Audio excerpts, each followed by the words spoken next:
Surprise, Commander. Scopely messes up the compensation for their mess ups. Did they finally get it right this time? The Incursion 2 raid new difficulties are finally here. Are they worth pushing for you and your lines? Dark Dimension 7 is coming next week. What should you do, if anything, to prep for it right now? We're talking about all of these things and more in this edition of your Marvel Strike Force Weekly News Update. This week, I am joined by my brother, MobileGamer, if you're ready for it. MobileGamer, let them know what to do. Let's go smash it! Yes! Welcome back to the ValleyFlyin channel. I am ValleyFlyin. This is MobileGamer, and this is your Marvel Strike Force Weekly News Update. We do this every single week, keeping you up to date on everything that happened in Marvel Strike Force, that is coming up in Marvel Strike Force. And if you haven't done so already, hit that subscribe button for more great Marvel Strike Force content. We have at least 5 Marvel Strike Force videos per week on the channel. Usually there's a lot more. Sometimes we almost hit that number in one day. But how are you doing this week, Marvel Strike Force, MobileGamer? Well, I mean, it's been a chaotic week with the compensation has been, it is what it is. But I got to tell you, as far as my overall feeling about the 6th-year anniversary events, I like them. I like what it is. I like the Deadpool talking crap against Reddit. I love all that stuff. I think it is well done. I thought it would be too complicated, but it's not very complicated. We had a whole call just the detailing it lasted for about an hour. Like, oh my goodness, it's so complicated. When it finally came in the game, I was like, all right, this is not that bad. This is pretty simple. It's easy. It's easier than I thought it was. When I saw the initial outline of this event, I was like, oh, this looks complicated. It turns out it's fine. So I like it. Yeah. I like the events. I think the events have bonus stuff. Yeah, I don't use the word free. I like the word bonus. It's bonus stuff. I like free because that sounds more tricky. Anyway, let's talk about the new player experience right now. You have not started a new account, but your wife, Kat, has started a new player new account. How has her new player experience been? I know it's been bad in the past. They're working to fix it. It's not fully done, but how's the experience right now for new players? Okay, so I got to give some context. Kat has been around Star Wars Galaxy of Heroes and Marvel Strike Force a long time. She is a big Star Wars fan, not so much Marvel, and she really has not ever considered playing the game. She started playing the game 2-3 months ago, and she loves it. She actually likes the game. The game is fun, and she's not even a hardcore Marvel fan, and she likes the game. Now, we're going to talk about it's in flux though, right? The whole new player experience is being revamped. Yeah. And I think this is a good thing for the long-term health of the game.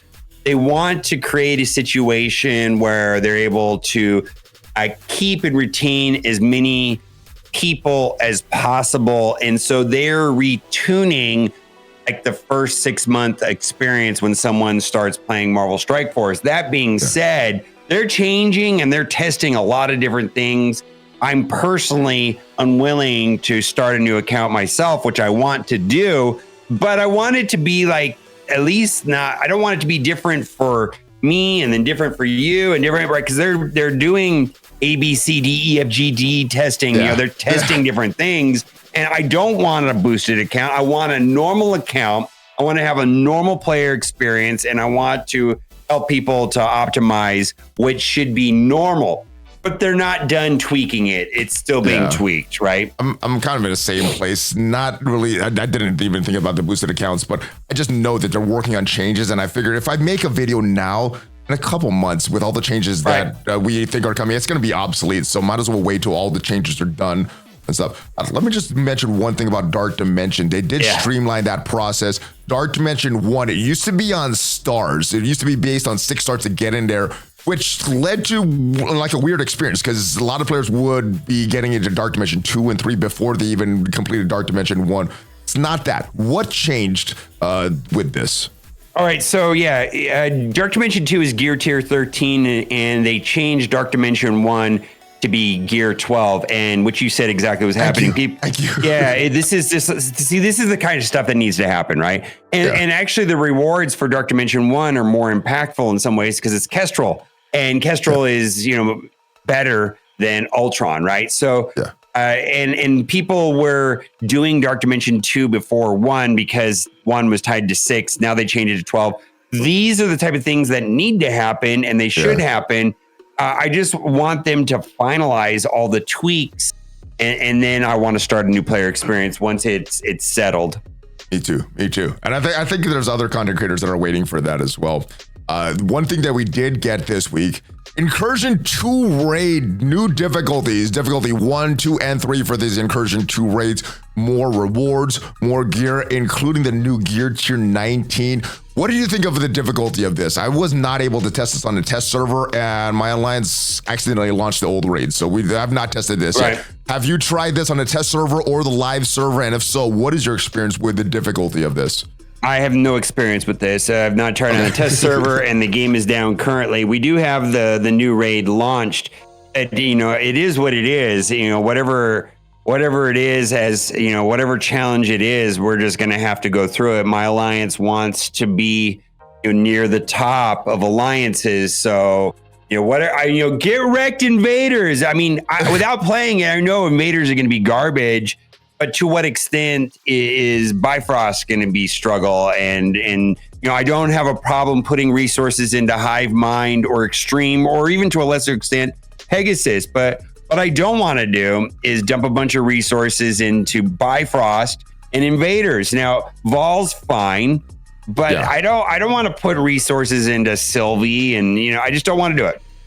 Oh yeah. Well, the good thing is, LA, well, you probably would need to still do it for Bifrost, or at least 3 of your alliance mates per lane. But at least for the invaders, you don't need to get 100% to get into the highest difficulty.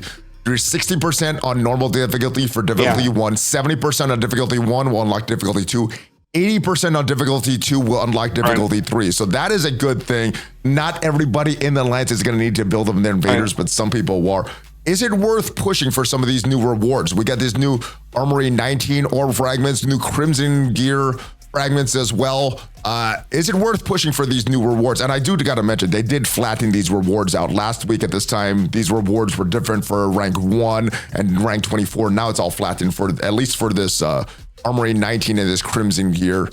So I feel like the real issue is, if you go back to the raid season rewards, you'll see that there's a pretty steep cutoff there in the top 100, and then if you're hitting the way, but the top 1,000.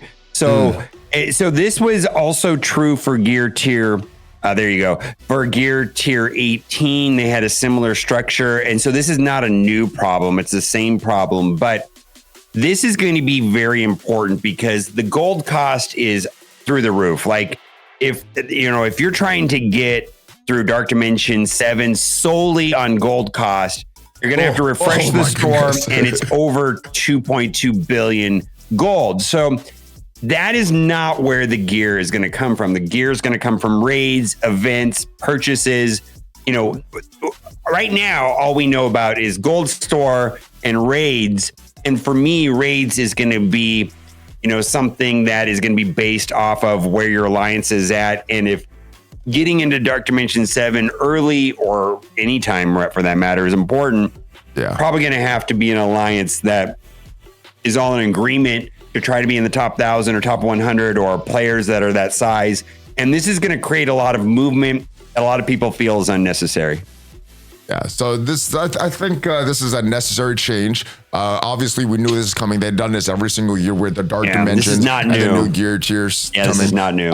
How long do you think they open up the floodgates? We have Dark Dimension coming, and it usually is a few months after people. There's a bunch of people that get the character. So in this case, it would be Mephisto.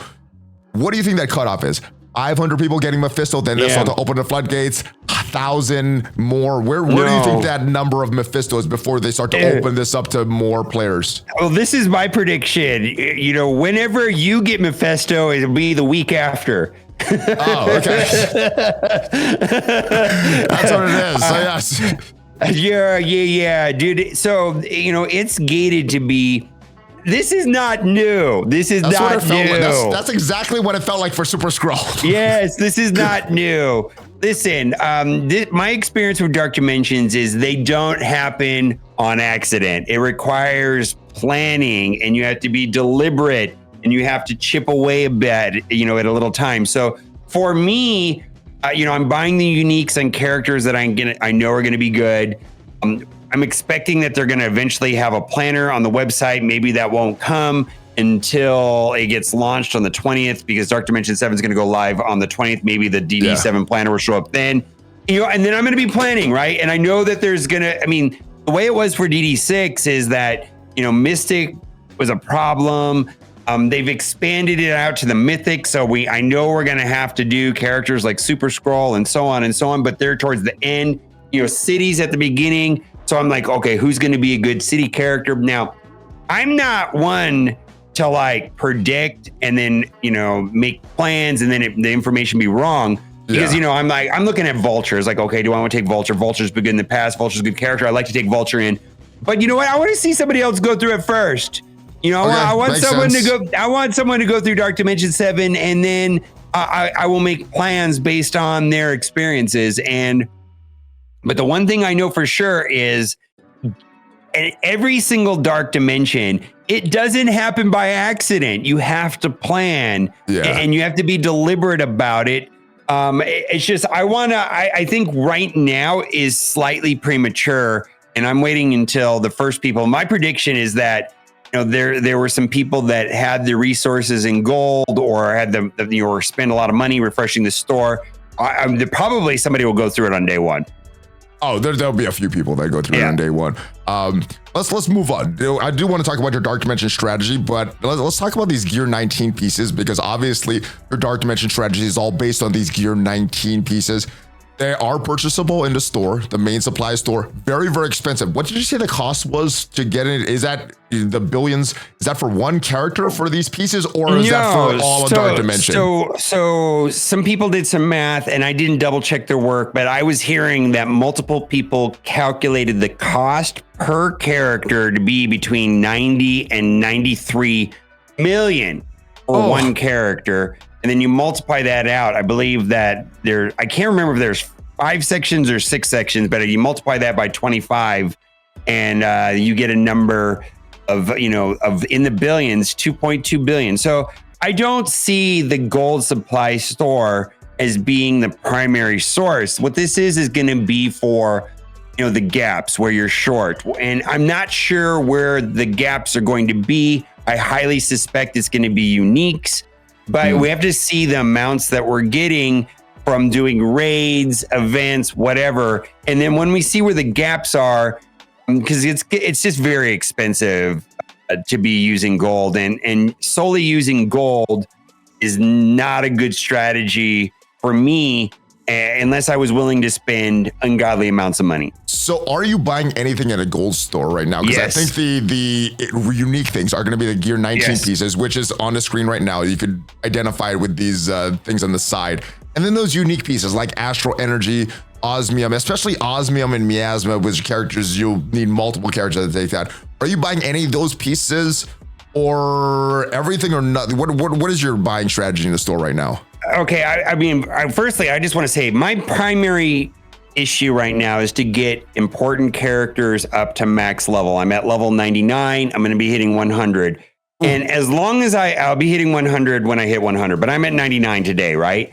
Nice. And I need to upgrade characters, and that requires gold and training materials. And for me, there's an excessive amount of gold. Like, I have more gold than training materials. Now, I'm willing to spend some of that extra gold on gear tier 19s, specifically the 2 types of pieces that you're talking about. But my primary use for gold needs to be getting these characters level 100, because today I need to play in the arena. Today I need to play in raids. Today I need to be playing in Cosmic Crucible and Alliance War, right? Where DD7 is out.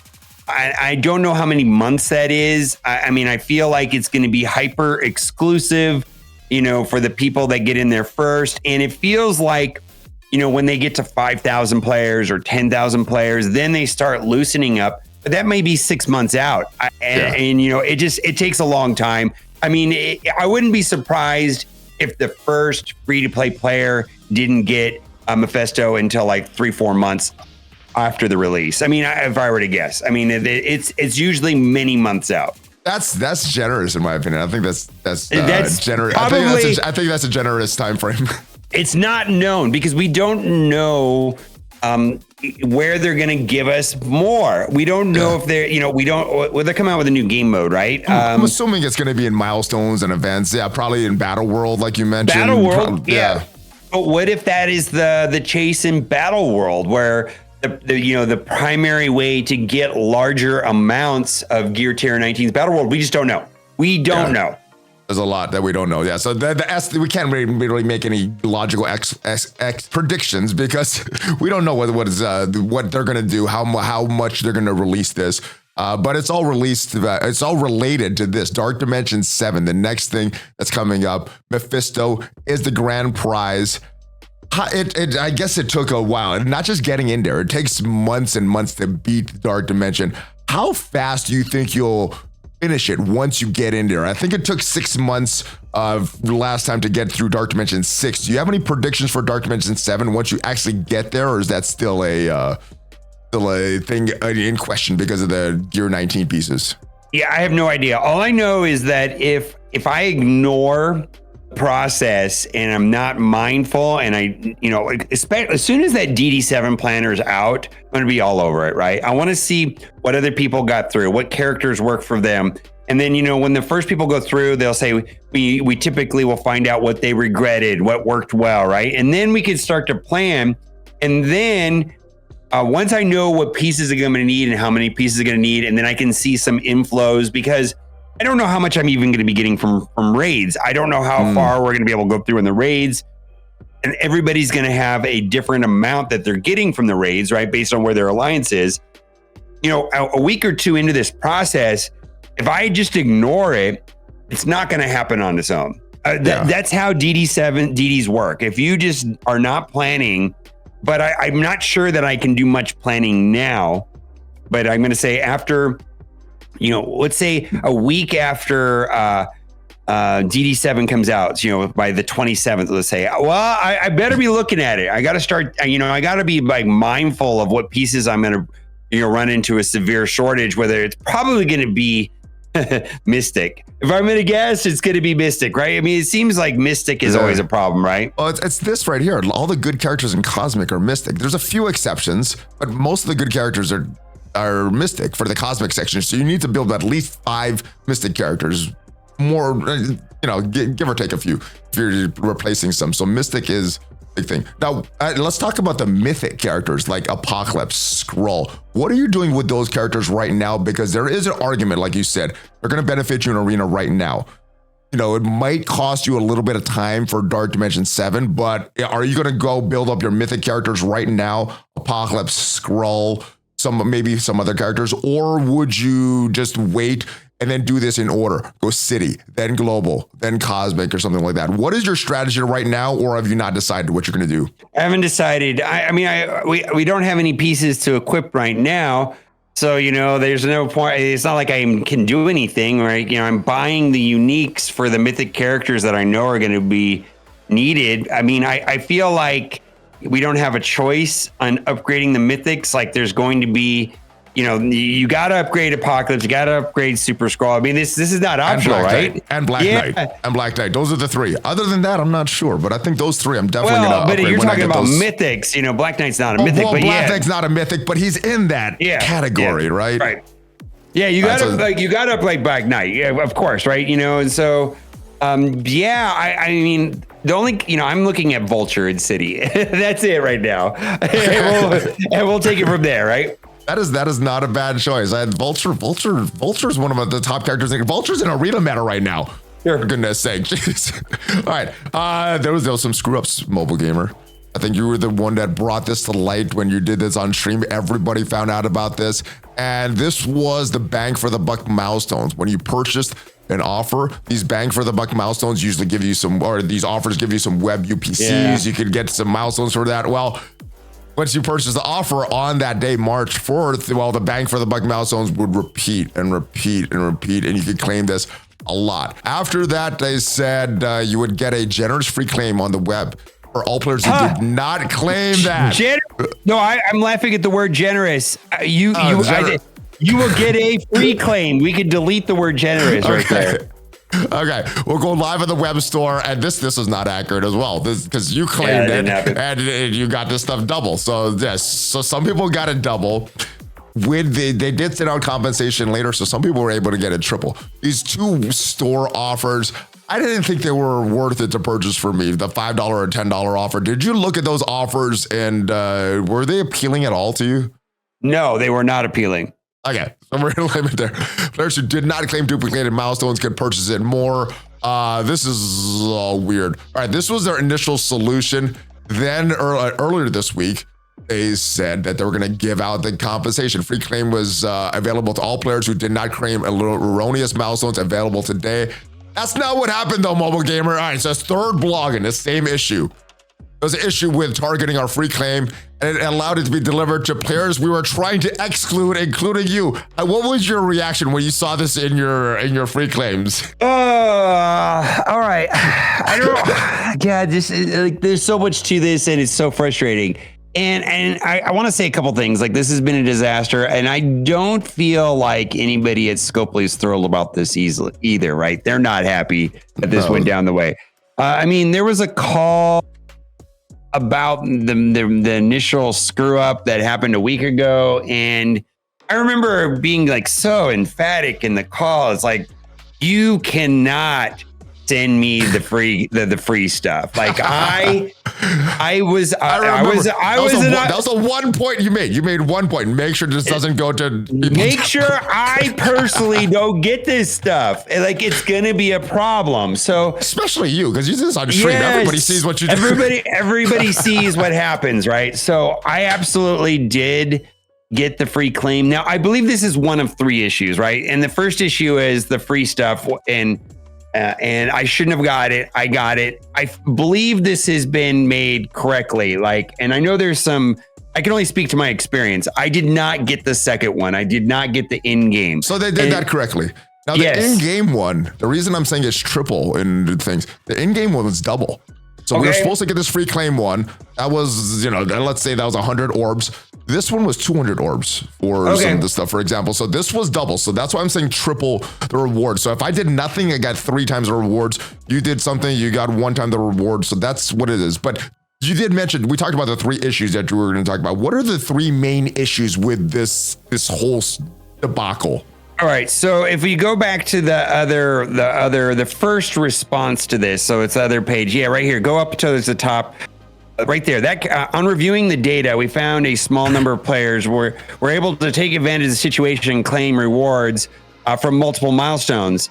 Some have speculated this has compromised the game economy, and some players could equip gear tier 18 to many of their characters. And then this is what's in question, because this is a trust me bro situation, right? Yeah. We want to be clear that this has been greatly exaggerated, and this did not compromise the game economy regarding gear tier 18. And I believe that's true. The issue mainly affected Armory 16 orbs. I believe that is also true. The amount of Armory 17 orbs, Frank, was substantially smaller. Now, so here's the thing, right? I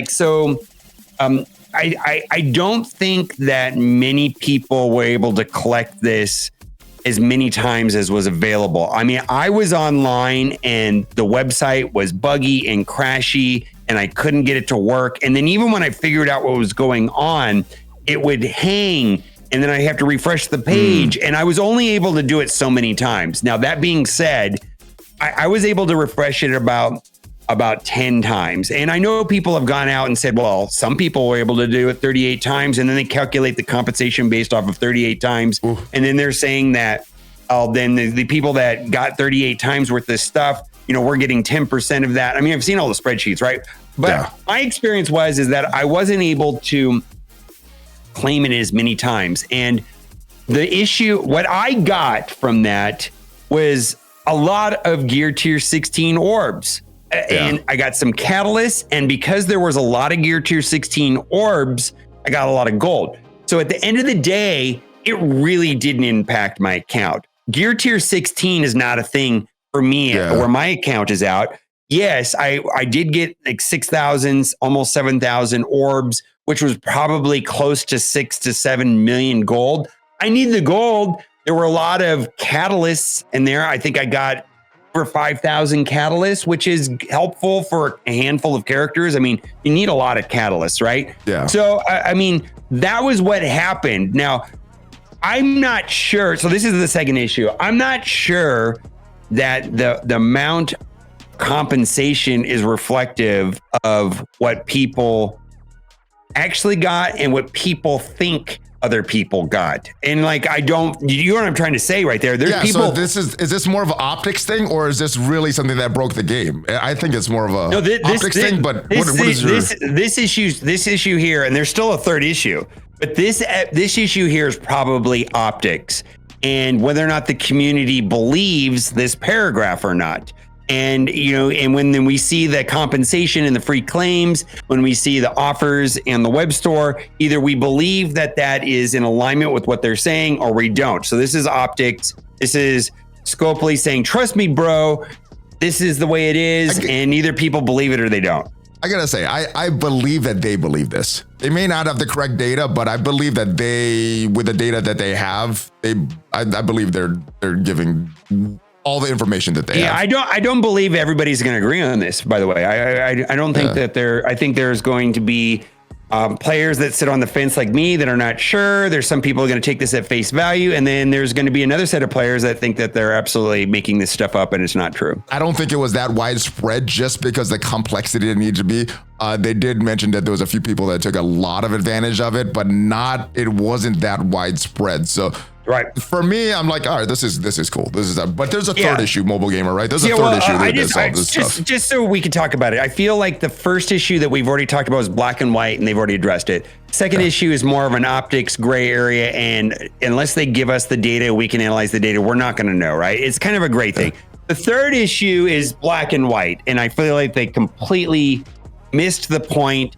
And I just want to be very clear. I have twice been on calls verbalizing this third issue. Like they now understand the issue, and it remains to be seen what the resolution is going to be. But I made a big deal about that. I just want to say I made a big deal about this, is that when the initial opportunist glitch happened, like me, myself, I was able to purchase Ultra Cores. Some people bought battle passes. Some people bought offers that they wanted to do. The point is, I got something for the money that I spent, and I got all this bonus stuff. And what they're presenting to us doesn't make sense. They're giving us an opportunity to buy this stuff. What happened to the Ultra Cores? What happened to the battle passes that people bought? Like you get what I'm trying to say, Valley. Like I see. I'm just concerned about this. All the free stuff you got. You bought stuff. I'm not going to buy any of this stuff. I'm not going to purchase anybody. I'm not going to. Those $5 to $10 offers don't do anything. Why would I spend $5 on that? So this is what I said in my other video, and this is what I said to them twice. If I spend $5 and there's $5 worth of Ultra Cores and the rest of the stuff is bonus, that makes sense, right? You know what I mean? Yeah. I'm not saying that this stuff in the $5 offer and the $10 offer have zero value. It's just not worth $5 to me. It's not worth $10 to me. It's and giving some players to buy it 5 times and giving some players 1 time, it doesn't matter. Now, if there was Ultra Cores in there where I could use that Ultra Cores later to buy the battle passes, because I'm a big fan of the battle passes. I like them, right? You know, then that's fine. And then, I get some 16s. I get some gold from the 16s. And then I get some catalysts. I need some catalysts. So that's different. But this idea that I can't believe they don't understand the issue. Like this idea that we're willing to buy this stuff, but we're not going to get. See, the buying thing is totally silly. You know?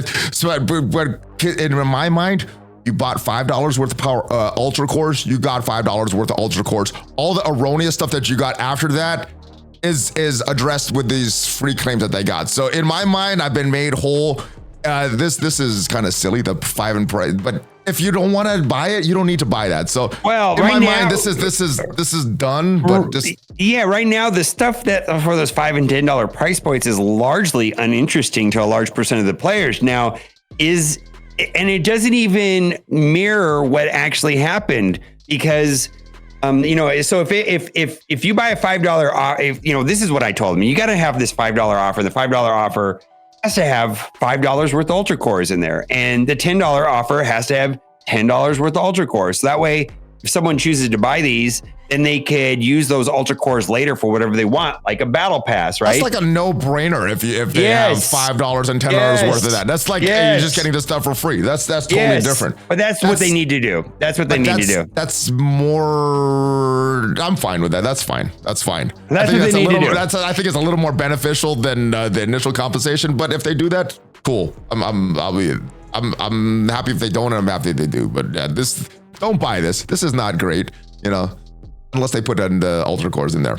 Well, I think that the value to all of this is gear tier 16, and it depends on where you're in the game. Like I don't know where your account is, but I know my account doesn't care about gear tier 16s at this point. I'm probably about 3 to 6 months behind you. Yeah, but I'm gonna guess that it doesn't even matter for you that much. Like 16s don't. I mean, the value I haven't opened a 16 or 17 orb in a long time. Yeah, the value to 16s is there's gold in it.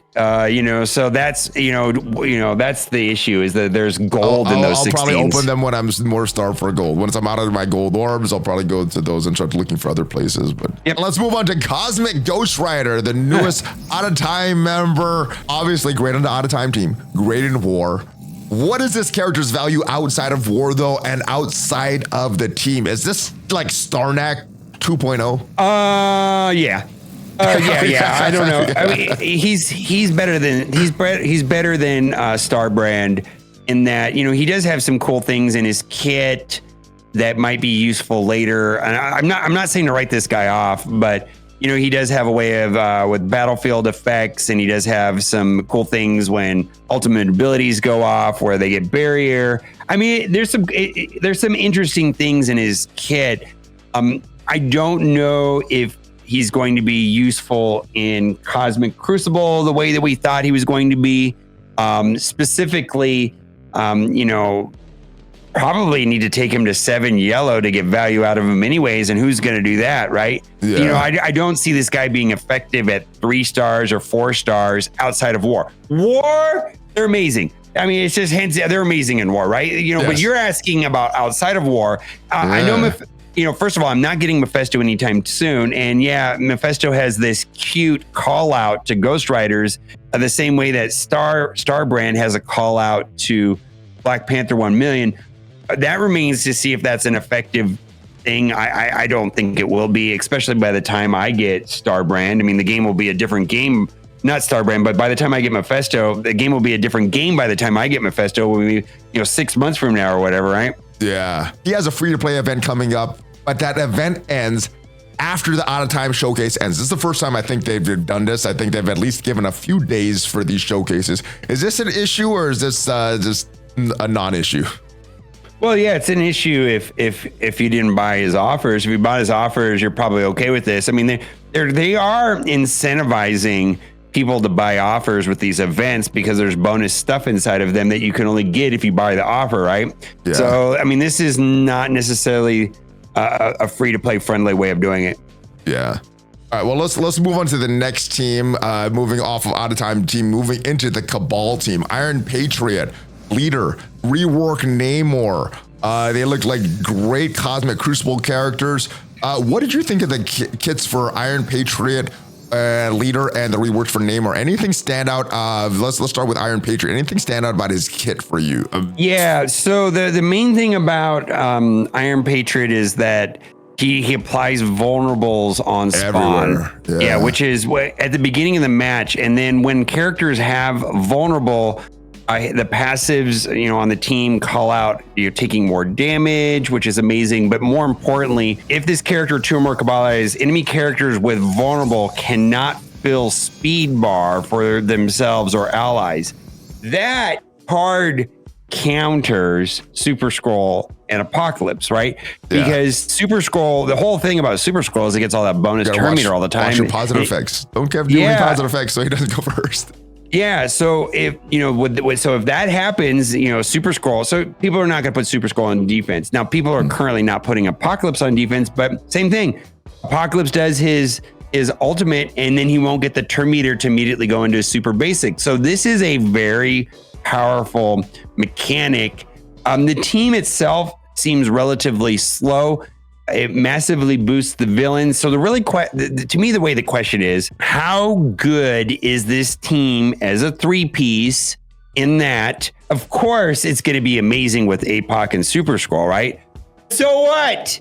Doom and Emma was what they mentioned in the call. Is that? But like I hate to say this, but if it's like 3-piece Cabal with APOC and Super Scroll, who cares? Like, to me, the value is added if it's like, a B or C tier villain Doom is a C-tier villain now. My goodness, that character's fallen off so hard in this season. And they seem slow. And everything in this game is speed. So we'll have to see. I think they're doing kind of the out of time thing. They want the other teams to go first. Well, we'll have to see. I mean, I'm curious to see how this plays out. I mean, I think they're going to be good. I'm definitely not avoiding this team. I'm fully pursuing it. I'm upgrading them. Because I really like Crucible, and I think they're going to be important, Crucible. And I think they'll be important for a long time, being that it's a villain. There's synergies with villain, right? Yeah. Well, what is the next villain going to be, and the next villain going to be, and the next villain going to be? I think it's going to be good. I'm actually really excited about this team. What is unknown to me today is this team only good with other superstars, or are they able to bring up some characters that have lost favor? You mentioned 2 great examples, but I also think about Omega Red. Omega Red's the third. Those are the 3. Yeah. Leader. His kit, and what stands out to me is his charges. For all of his charges, he has a maximum of 5, and every 5 charges, he's getting 5% crit chance, 5% crit damage, 5% block for self and all villain allies, not just Cabal allies. So this will affect Doom, this will affect Emma, Omega Red, any other villains you want to bring in. That's what stands out to me about Leader. Anything about Leader stand out for you? Well, I mean, it's his passive, dude. He's so slow, dude. I tried running. He's so slow. I mean, and I tried running him in war with Gamma, and it didn't really do anything. He's the leader. He's the leader. He's not there to do damage or all that. That's for everybody else. No, I think he's fine. It's just like his speed. What is he? 107. I mean, I just like whenever I feel like 107. I feel like I see that and. It's like, this game is so much about speed and turn meter and manipulation of that. And I know his passive is fine, but that is so slow in Marvel Strike Force today. Yeah, I'm thinking it's going to be like out of time team. You want the other team to go first for these guys. Namor. He got some increase for his stats. His kit was always pretty good. I know people continue to use him and had him built up. Were you using Namor before this rework, and does this change anything for you right now?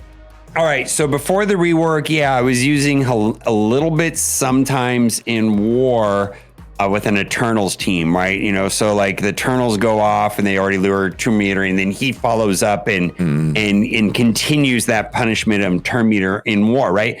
Not always, but sometimes.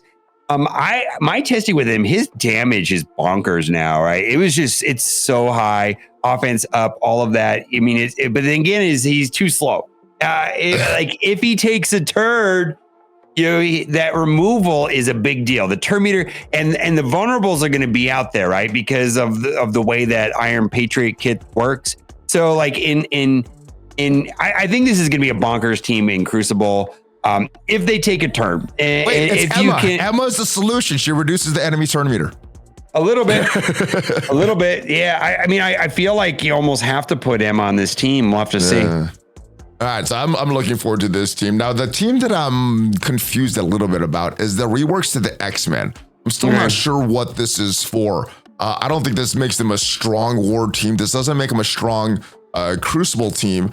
I know some people are using some of these characters, X-23 in different places. What are you using this team for? And what did you think this was for? War, Crucible, or just some nice lore call outs to give them more synergy with more X-Men?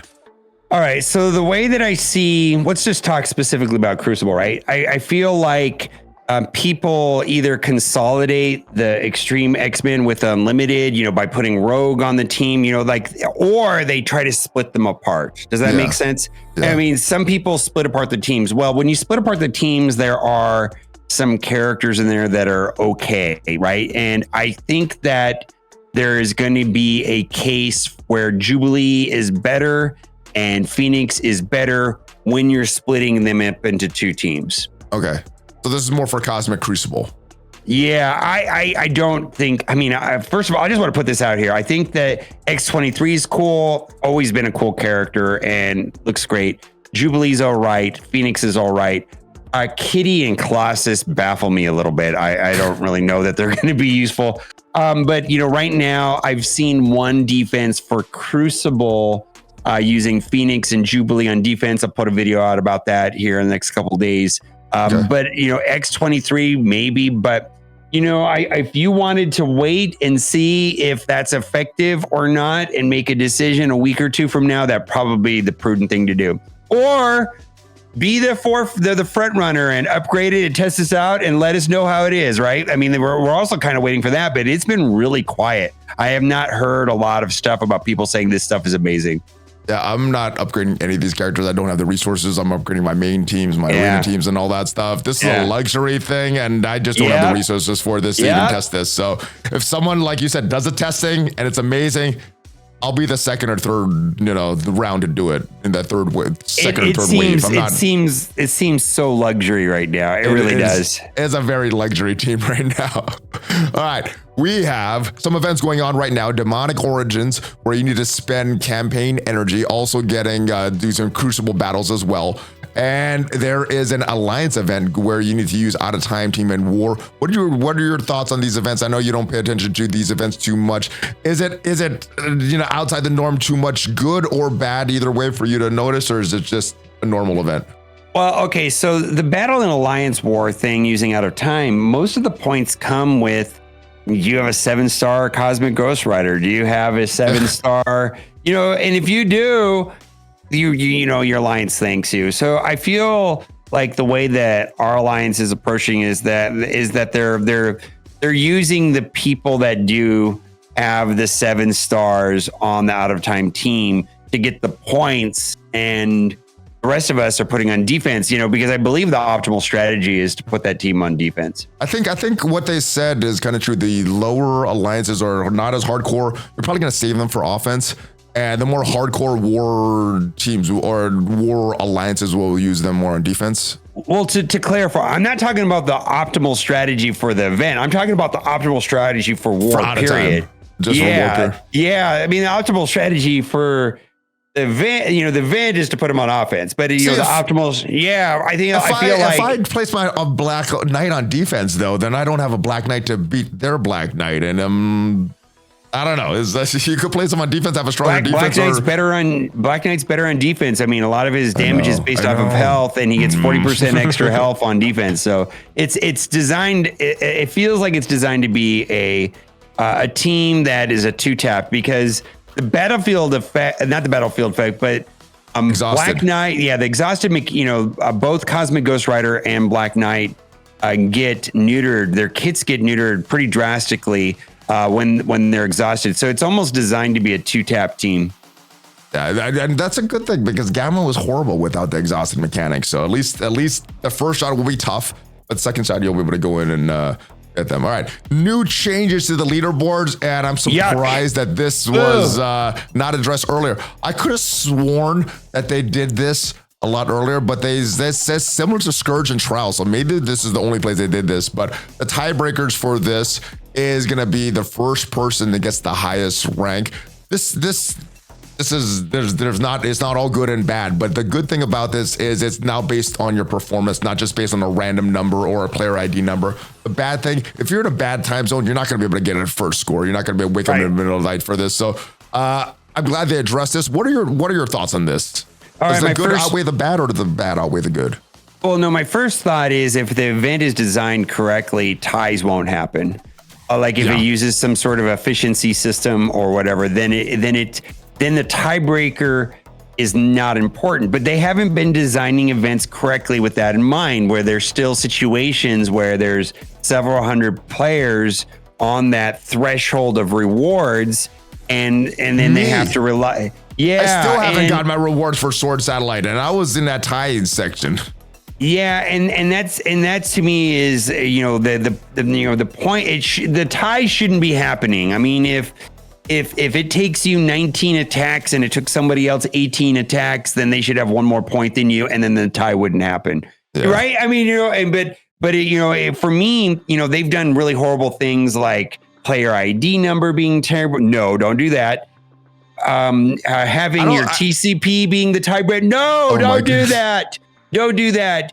And this doesn't seem that much better because events go live at a certain time. People live all over the world. I mean, if the event goes live and in your time zone it's 2 a.m., that's not really fair, right? I mean, agree. So this doesn't make any more sense to me than using collection power or player ID number. Why don't they just do it the way they do it in a lot of sports, where if 14 players tie for 10th place, they all get the 10th place rewards. I for the life of me, I don't understand why they think it should be any other way. I don't know. That give us more rewards, Scopely. That's the best solution, because you guys can't design this event properly. So just give everybody all the stuff. Where's the efficiency system? You know what I mean? Like, give players more points for using less turns in the tower, right? Or whatever mode, right? And then there won't be tiebreakers. It won't happen because like I said, I take 18 turns and you take 19 turns, so I get one more point than you. Yeah. That solves the tiebreaker problem. Agreed. Do it like Crucible. I think this is better than player ID and TCP, though, because this is based on something set that is under your control. Yes, you would have to wake up in the middle of the night if this is something, if you're in a weird time zone, it's something important, but at least this is something under your control. TCP, I guess, sort of, but not for a specific event in that time frame. You can't control where you live in the world. That doesn't make any sense. No, but you can control if you want to, if you choose that this event is important enough for you to wake up or not. Usually it's not going to be, but you do have that choice, right? Before you didn't have that choice. So it's not great, but it's better than what we had. All right. Firestar, new rewards. Captain America out, Firestar in. How big of a difference is this going to make in Crucible or anything? I mean, it make a difference in Crucible, I'm sure. But, I mean, Captain America was cool too, but I don't know. I mean, they did Titania, that's fine. Firestar, that's fine. I mean, they did Vulture, that was amazing. So it's a little different than Vulture, right? It's definitely a notch down from Vulture.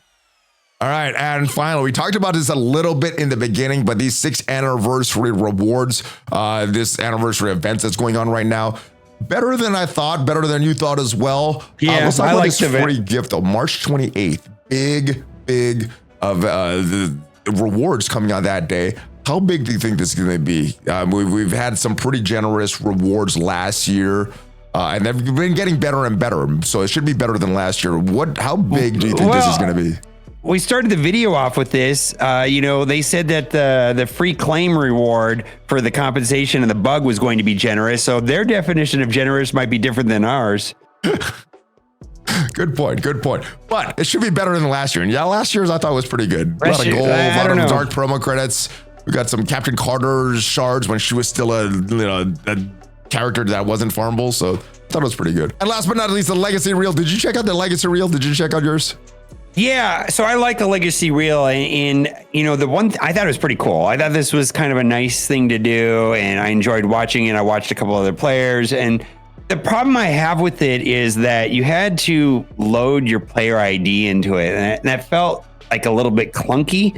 And I don't understand why it couldn't have just been you press a button in game and it takes you to it.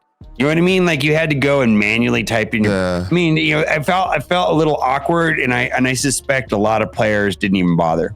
Maybe for the 7th year anniversary, they'll get that automation in. And that is it for the news. MobileGamer, any final thoughts in what is going on in Marvel Strike Force this week? Let's fix the bugs so we don't have to worry about compensation. My goodness. Oh, that would be awesome. But so fitting for the 6th anniversary of Marvel Strike Force, starting off with a lot of bugs and causing a lot of other bugs. But yes, hopefully this video did provide you some value. If it did, leave it a like. It is free and it helps out the channel tremendously. And if you want to check out what are the best characters to farm right now in Marvel Strike Force, check out the video up there. Links to Mobile's channel is down in the description. I will see you guys next time. Make sure you give them a subscribe. Have a great rest of your day. Are you ready for a fist bump, Mobile Gamer? Fist bump out! Fist bump out. Have a great one, guys.